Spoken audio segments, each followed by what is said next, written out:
6 నెలల కిందనే ఈ పాలసీకి రూపకల్పన చేసిండ్రు. 6 నెలల కిందనే ప్లాన్ చేసుకొని విలువైన భూములను యనమల బ్రదర్స్ వీళ్ళ అనుయాయులు ఆల్రెడీ అగ్రిమెంట్లు చేసుకున్నారు. సగానికి సగం భూమి ఆల్రెడీ వీళ్ళ చేతుల్లోకి పోయింది. అంతా ఆల్ సెట్ బ్యాక్గ్రౌండ్. ఈ పాలసీ ముందే ప్లాన్ చేసుకొని ఇండస్ట్రియల్ ల్యాండ్స్తో అగ్రిమెంట్లు చేసుకొని తక్కువ ధరకే ఈ పాలసీ వస్తుందని వాళ్ళకి తెలియదు కదా. ఇంత తక్కువ ధరకు ఇస్తామంటే వాడెందుకు అమ్ముతాడు?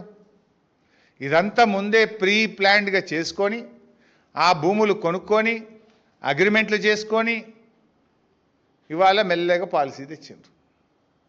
త్వరలో ఆ భూములేంటి, ఎవరు ఎక్కడ అగ్రిమెంట్ చేసిండ్రో కూడా బయట పెడతాం.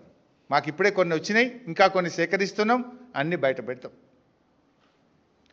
ముందే కంపెనీలతో మాట్లాడుకున్నారు, అగ్రిమెంట్లు చేసుకున్నారు. కమిషన్లు వాటాలు కూడా ముందే మాట్లాడుకున్నారు. కొన్ని ల్యాండ్లకు ఈ పాలసీ తెస్తాం గింత అని 50-50 అని ల్యాండ్ కూడా మాట్లాడుకున్నారు. ఫ్లోర్లు మరి మాట్లాడుకున్నారు. ఇది ఇండస్ట్రియల్ ల్యాండ్ ట్రాన్స్ఫర్మేషన్ పాలసీ కాదు, ఇది Revanth Reddy family transformation policy.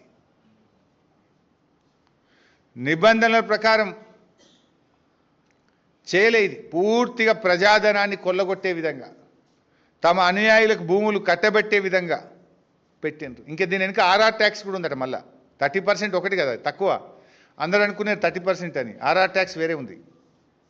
Plus RR tax 30% to government ఖజానా ప్లస్ ఆర్ఆర్ ట్యాక్స్. అది కడితేనే క్లియర్ అవుతుంది. అది ఎంత అని ఇంకా బయటకు రాలే, రేపో మాపో వస్తుంది. ఇప్పుడు లేఅవుట్కి అయితే 75 రూపాయలు పర్ స్క్వేర్ యార్డ్ ఉంది. అపార్ట్మెంట్లకు అయితే 60 రూపాయలు స్క్వేర్ ఫీట్ ఉంది ఆర్ఆర్ ట్యాక్స్. ఇప్పుడు దీని ఆర్ఆర్ ట్యాక్స్ ఇంకా బయటకు వస్తుంది.